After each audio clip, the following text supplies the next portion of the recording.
그리스도는 정말 강하신 분이고 높으신 분이신데 우리를 주눅들게 하지 않으시고 그리스도를 만나면 내가 존귀한 사람이구나 알게 됩니다. 그리스도는 정말 아름다운 분인데 여러분, 세상의 아름다움은요, 다른 사람에게, 요즘 젊은 사람들 그렇게 말하는 거 아세요? 굴욕. 정말 예쁜 사람 옆에 가면 내가 굴욕이라 그래요. 근데 그리스도는 정말 아름다운 분인데 나를 추하게 여기는 게 아니라 내 속에 있는 아름다움을 발견하게 해주시는 줄 믿습니다. 그리스도의 아름다움. 3절 함께 읽습니다. 그리스도께서 또 자기를 기쁘게 하지 아니하셨나니 기록된 바 주를 비방하는 자들의 비방이 내게 미쳤나이다 함과 같으니라. 자기를 기쁘게 하지 않았다. 계속 하던 말입니다. 그리스도의 모범입니다. 그런데 그 다음에 구약 말씀을 인용하는데 비방을 당했다. 주를 비방하는 자들의 비방이 내게 미쳤나이다 하는 말을 하는데 이 두 개가 어떻게 연결되는지 연결이 이해가 쉽지 않습니다. 그렇죠? 이게 남을 기쁘게 한다, 자기를 기쁘게 하지 않았다라는 말하고 비방이 왜 어떻게 연결되는 거지? 이게 관계가 없는 게 아니고 관계가 있는데 너무 거리가 멀어서 그렇습니다. 바울 서신은요, 바울이 평소에 생각하고 말하고 가르치던 많은 부분들을 생략하고 쓰고 있기 때문에 이게 우리가 그 생략된 부분을 제대로 모르면 이게 논리가 안 맞는 같이 보입니다. 그러니까 그 부분이 뭔가를 알아야 바울 서신을 제대로 이해할 수 있습니다. 그게 바울 서신 해석의 키포인트입니다. 이 말씀은 십자가를 말하는 거예요. 여러분, 예수님의 십자가는 그 무엇보다 비방과 수치를 당하신 것이었습니다. 명예가 짓밟히는 거예요.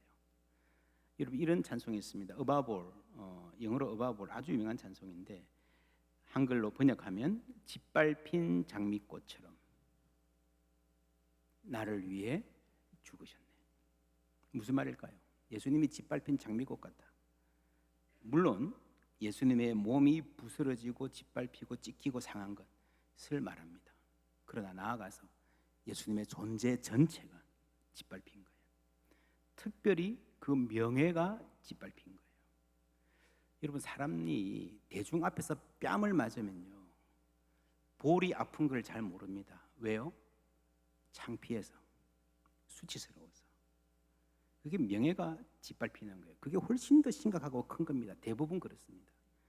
여러분, 조그만 꼬마 애들도요, 뭐 잘못한 게 있어서 엄마가 데려가가지고 몰래 가가지고 맴매하면요 괜찮아요. 금방 잊어버려요.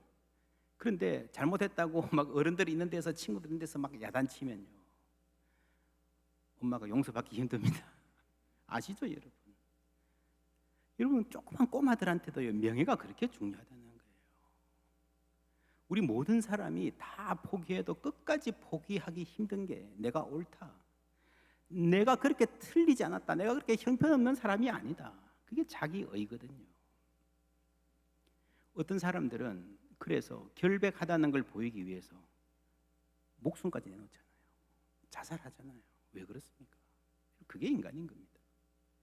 특별히 오늘 21세기 서구화된 이 사회와 2000년 전에 지중해 세계, 중동 진짜 다릅니다. 여러분, 지금도 중동에 가면요 명예살인이라는 말 아십니까? 명예살인. 명예살인이 뭐예요?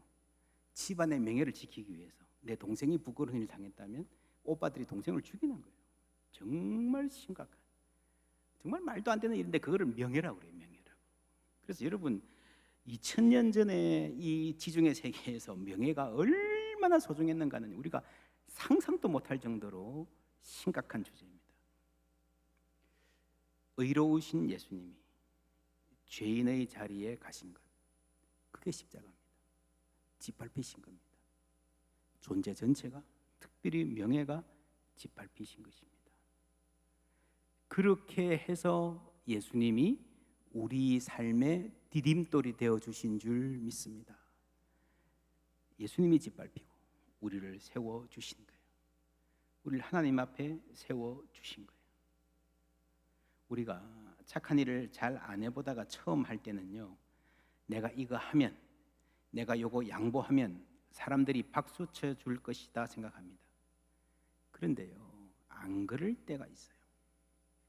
잘해도 몰라줄 때가 있고 심지어 착한 일하고 오해받을 때도 있습니다. 그래서 여러분 선한 일을 하면 반드시 이런데도 내가 이거 계속해야 돼 하는 그런 순간이 오게 돼 있습니다. 그럴 때에 예수님의 십자가를 기억하시기를 바랍니다. 바울은 그 십자가 사역의 그 의미를 딱 한마디로 주를 비방하는 자들의 비방이 내게 미쳤나이다 로 요약하고 있습니다. 여러분 이웃을 위해 살고 하나님 영광을 위해 살고 자신의 기쁨을 추구하지 않는, 자신의 기쁨만을 목표로 삼고 살지 않는 사람이 되는 것이 하나님의 목표이기 때문이에요. 우리가 박수 받기보다 오해받을 때 그게 진짜예요. 그게 진짜예요. 이런 과정을 거쳐가면서 나의 기쁨을 구하지 않는 것이 뭔지를 삶으로 몸으로 배우는 거예요. 여러분 착한 일 하고요 칭찬을 받으면 그게 내 기쁨이에요. 그렇지 않습니까? 착한 일 하고 칭찬 받으면 그게 내 기쁨이에요. 수지 맞아요. 좋은 투자일 수 있어요. 만약에 내가 착한 일을 하면서 계속 박수 받으면 어떻게 될까요? 계속 박수 받고 인정받고 존경합니다 그러고 그런 사람 넘쳐나면 어떻게 될까요? 어떻게 될 것 같습니까? 그런 사람이 강한 자가 될 가능성이 높습니다. 하는 일 하나하나는 참 존경할 만한데 다른 사람의 입장을 헤아리지 못하는 사람, 착한 일을 하면서 남에게 상처 주는 사람이 되는 거예요.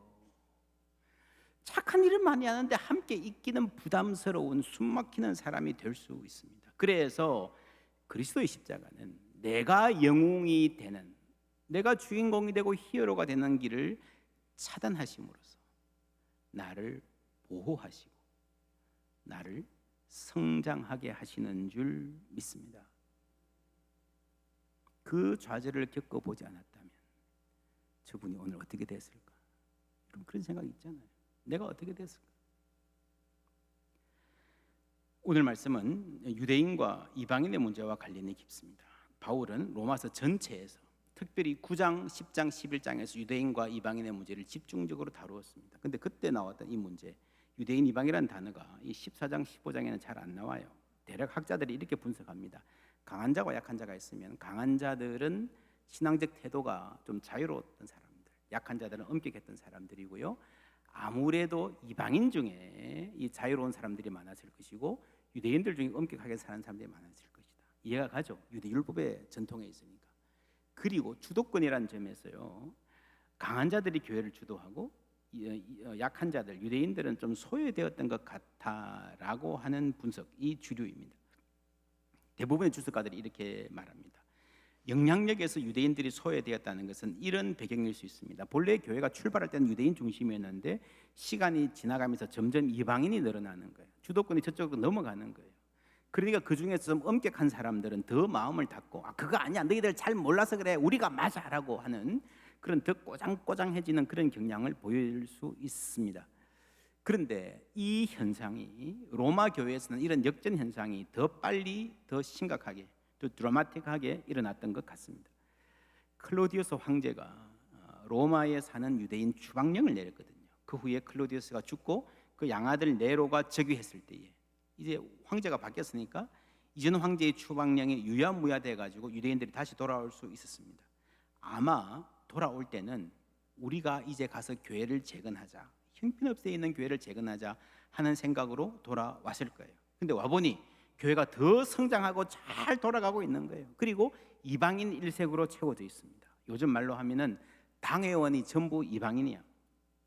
자기들 생각에는 그분들 빨리 돌아와야 되는데, 그래서 우리를 좀 이끌어주고 우리 교회의 중심이 되어 주셔야 되는데 하고 기다릴 줄 알았는데 막상 오니까요, 당신 누구요? 하는 눈으로 쳐다보는 거예요. 얼마나 당황스러웠어요. 그래서 그들이 유대인들이 교회에서 힘을 잃은 약한 자의 위치에 처했을 가능성, 그래서 바울이 이들을 가리켜서 창감람나무, 이방인들을 돌감람나무라고 이야기했을 가능성이 높습니다. 그렇게 보면 이 표가 이해가 되시죠? 그죠? 왜 이방인 유대인들이 이렇게 나누어 있다고 생각할 수 있는가? 그런데 이렇게 볼 때 중요한 거는요, 바울이 이런 갈등을 묘사하면서 강한 자, 약한 자라고 하지, 이쪽은 유대인, 이쪽은 이방인이라는 말을 한마디도 하지 않고 있다는 겁니다. 그렇죠? 톰 라이트라는 학자는 말하지 않는 것에 더 중요한 의미가 있을 수 있다라고 말합니다. 예를 들면 어느 교회, 수도권에 있는 한 교회라고 생각하십시다. 다양한 지역의 사람들이, 출신들이 모여 있어요. 근데 보면 정치적으로 좀 보수적인 사람들도 있고 진보적인 사람들도 있어요. 약간의 갈등이 있어요. 그런데 저 사람은 저 지역 사람이어서 저렇게 생각하지, 저 사람들은 저쪽 지역 사람들이어서 이렇지라고 말하는 순간, 지역의 이름을 입 밖에 내는 순간에 갈등은 더 커지는 거예요. 그래서 여러분, 교회에서 무슨 말을 할 때에 부정적인 말은 안 하면 좋지만 만에 하나 불가피하게 부정적인 말을 해야 될 필요가 있을 때에도 최소한으로 말하는 게 좋습니다. 꼭 필요할 때라도 익명으로 말하는 게 좋습니다. 이런 생각을 가진 분들이 있고 저런 다른 생각을 가진 분들이 있다라고 말할 수 있으면 그게 더 좋습니다. 젊은 사람들은 다 그래, 나이 드신 분들 다 그렇게 생각해. 아니에요. 달라요. 나이 드신 분들이라고 생각이 다 똑같은 거 아니에요. 젊은 사람도 마찬가지입니다. 특별히 가끔씩 보면 이제 두 교회가 합병해서 하나가 되는 경우가 있잖아요. 그때 이 교회의 교인은 저쪽 출신은 이렇게 자꾸 이야기하는 거, 그거는요, 좋은 맥락이라 하더라도 안 하는 게 좋습니다. 안 하는 게 좋습니다. 마치 다 잊어버리고 그런 과거를 모르는 듯이, 잊어버릴 수 없다면 마치 잊어버린 듯이 하는 게 훨씬 더 은혜롭습니다. 오늘 이 바울을 보면요, 이 문제를 다루면서도 유대인 이방이란 말을 한마디도 안 꺼내고 단어 선정에까지 세심한 주의를 기울이는 것이 교회의 하나됨을 위한 것입니다. 사람은요, 사람의 인격은요, 무슨 말을 하는가 보다 무슨 말을 안 하는가에 따라 더 잘 드러난다. 어떤 분을 만나서 저분은 그 사람하고 꽤 이 구원이 있을 텐데, 불편했을 텐데 한 번쯤은 그 사람 욕을 하면 하는데 한마디도 안 해요. 한마디도 안 해요. 그런 분들 보면 정말 존경스럽습니다. 그게 인격입니다. 우리가 이 먹거리 강의한다 그러는데 요즘에는 먹거리 강의가 그렇습니다. 사실은 뭘 먹어야 건강합니까?가 아니고요, 뭘 안 먹어야 건강합니까? 그게 더 중요해요. 그렇지 않습니까? 뭘 안 먹어야, 요즘 다 먹을 게 많아서요, 뭘 안 먹어야, 뭘 덜 먹어야 건강합니까? 라고 물어봐야 돼요. 말도 마찬가지입니다. 무슨 말을 하지 않는가에 따라서 저 사람이 모르지 않을 텐데, 불편한 마음이 없지 않을 텐데 말씀 안 하시네. 말씀 안 하시네. 여러분, 그게 그리스도 닮은 인격입니다. 지난 금요일 뉴욕 타임스 기사입니다. 미국 대법원, 이분들이 미국 대법관들이에요. 9분, 슈프림 코트. 이분들은 종신으로 합니다. 그러니까 한번 임명받으면 돌아가실 때까지, 그러니까 그 구도가 아주 이렇게 계속 유지가 되는 거죠. 트럼프 대통령이 임기 중에 2명이나 임명했기 때문에 이제 미국 대법원이 상당히 보수적인 판결을 내놓을 것이다. 다들 예상했는데 막상 하는 거 보니까 안 그렇더라라는 기사가 실렸습니다. 여러분, 사람을 진보냐 보수냐로 나누는 게요, 상당 부분 허상입니다. 사람은 다양한 사안에 대해서 다양한 입장이 있을 수 있습니다. 인간은 복잡합니다. 그 인간들이 모여 사는 사회는요, 훨씬 더 복잡합니다. 한두 마디로 잘라 말할 수 없어요. 그런데 저 사람은 이래라고 꼬리표를 붙이는 순간 우리가 오류를 범합니다. 놓치는 부분이 있어요. 여러분, 강자, 약자라는 표현도 마찬가지입니다. 사실은 모두가 약자예요. 모두에게 두려움이 있습니다. 두려움에 반응하는 방식이 다를 뿐이에요. 오히려 더 철저히 방어하고 문을 꼭꼭 걸어 잠그는 사람이 강해 보이지만 더 약한 사람일 수 있습니다. 여러분, 이 사람 누군지 아십니까? 누구예요? 이라크 대통령 사담 후세인입니다. 이 사람이 말을 타고 있고요, 칼을 들고 있습니다. 집차나 전차를 타고 총을 들고 있는 게 아니라 말을 타고 칼을 들고 있는 이유는 이제 이게 자기들이 바벨론의 후예라고 생각을 하거든요. 바벨론 역사의 가장 위대한 스트롱한 왕이 느부갓네살입니다. 그래서 이 후세인은요, 살아 있을 때 제2기간에 느부갓네살을 높이는, 느부갓네살 유적을 발견하고 연구하는 것을 굉장히 열심히 했습니다. 그리고 말 타고 칼 들고 다니면서 내가 느부갓네살이다, 그 위대한 바벨론을 내가 재건하겠다 하고 이 나라를 이끌고 갔던 것입니다. 그래서 온 세계에 강력한 군주, 강력한 전제 군주의 이미지를 각인시켰습니다. 그런데 이 사람이 전쟁에 지고 나서 잡혔을 때, 여러분 기억하십니까? 어느 집 마당에 이렇게 지하에 조그만 뭘 파놓고 그 안에 숨어 있었는데요, 달러가 가득한, 미화 달러가 가득한 돈가방을 가슴에 안고 체포되었을 때에 세계가 놀랐습니다. 체포해 와가지고 이 위생 검사하느라고 이 의사들이 라텍스 장갑을 끼고요, 무슨 이물질을 다루듯이 이렇게 막 눈도 열어보고 막 이렇게 막 얼굴 만지던 그 장면도 그대로 보도가 다 됐어요. 근데 이 사담 후세인의 너무 무기력한 모습, 온순한 반응, 급에 가득 질린 눈을 보고요, 사람들이 깜짝 놀랐습니다. 그렇게 강한 사람이라고 알려진 이 사람이 야, 얼마나 약한지 하나의 예일 뿐입니다. 어릴 때에 학교에서 예방주사 단체 접종하면요, 꼭 반에 한두 명씩 못 맞겠다고 난리친 애들 있지 않습니까? 그죠? 요즘은 없나요? 요즘은 잘 모르겠네요. 어떤 애들은 막 운동장까지 도망가서 선생님이 잡으러 가고, 그죠? 자매가 있는데 첫째는 주사 맞을 때 막 무서워하고 울고 불고 난리칩니다. 둘째는 그냥 끙하고 눈물 한 방울 똑 떨어뜨리고 지나갑니다. 부모가 첫째 아이는 참 약하다, 둘째는 참 강하다, 대견하다 그럽니다. 그러나 속으로는 어떤지 모르죠. 둘째는 정말 더 무서운데 겁쟁이로 보일까 봐, 엄마 아빠한테 야단 맞을까 봐, 걱정 끼칠까 봐 무섭다고 표현도 못하는 더 약한 아이일 수 있습니다. 그런 경우에요, 참 착하다, 대견하다, 이게 더 짐이 돼가지고 더 속으로 숨을 수 있죠. 어떤 집은 부모가 이혼했어요. 첫 딸은 아주 힘들어하고 울고불고 반항하고 아주 히스테릭하게 반응해요.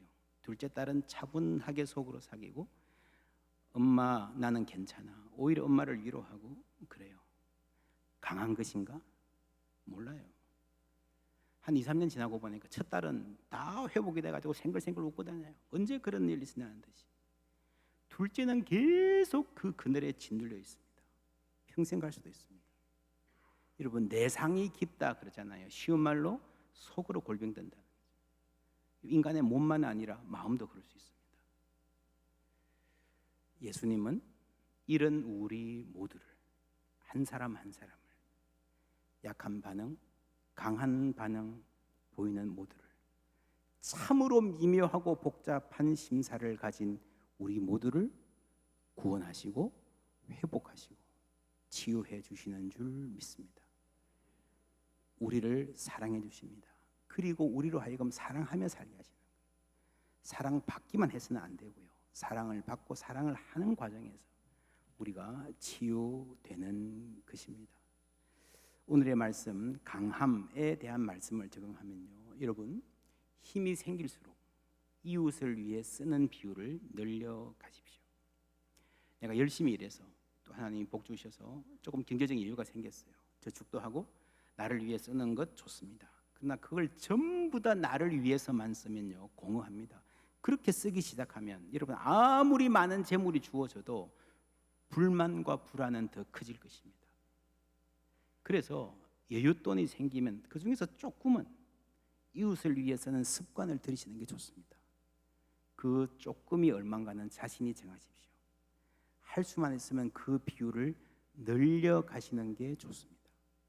시간도 마찬가지예요. 여러분, 시간이 때로는 돈보다 더 소중하잖아요. 조금 자유시간이 생기면 그 시간을 나를 위해서도 쓰고 이웃을 위해서도 쓰십시오. 우리 교회가 가급적이면 이제 좀 더 코로나 끝나면 봉사할 일을 많이 만들려고 하는데, 사실은 우리가 이렇게 건강한 삶을 교회가 돕는 거예요. 그런 봉사 안 해도 되지만 나를 위해서 하는 겁니다.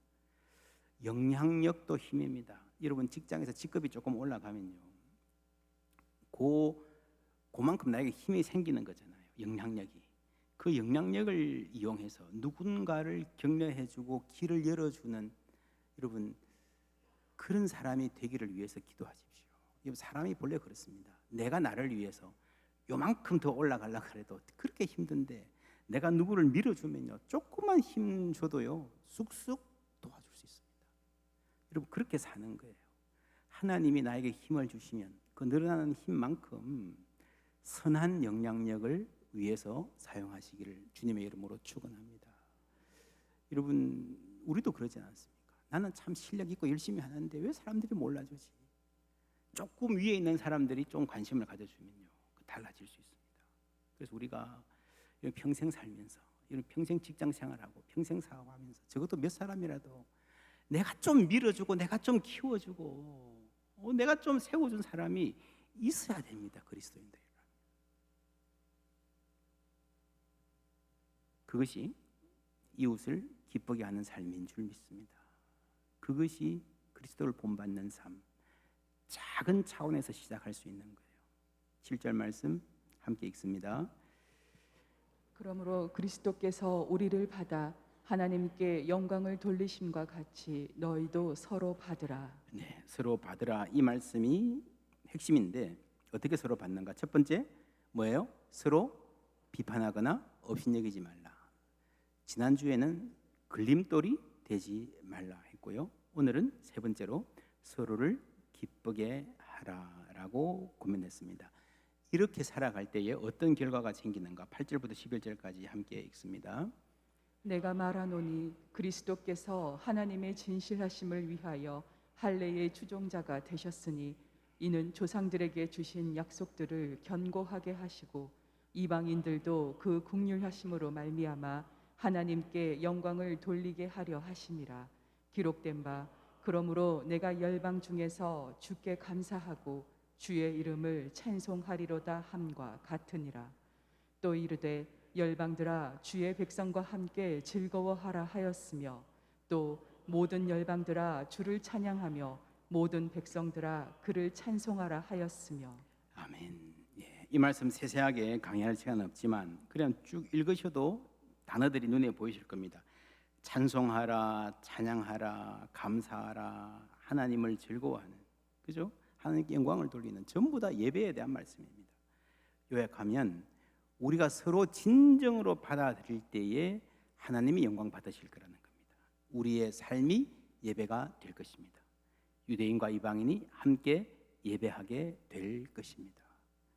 여러분 로마서 초반에서 나왔던 가장 심각한 문제가 인간이 어떤 흉악한 죄, 그게 아니고요, 피조물을 조물주보다 더 섬기는 예배가 무너진 삶을 이야기했습니다.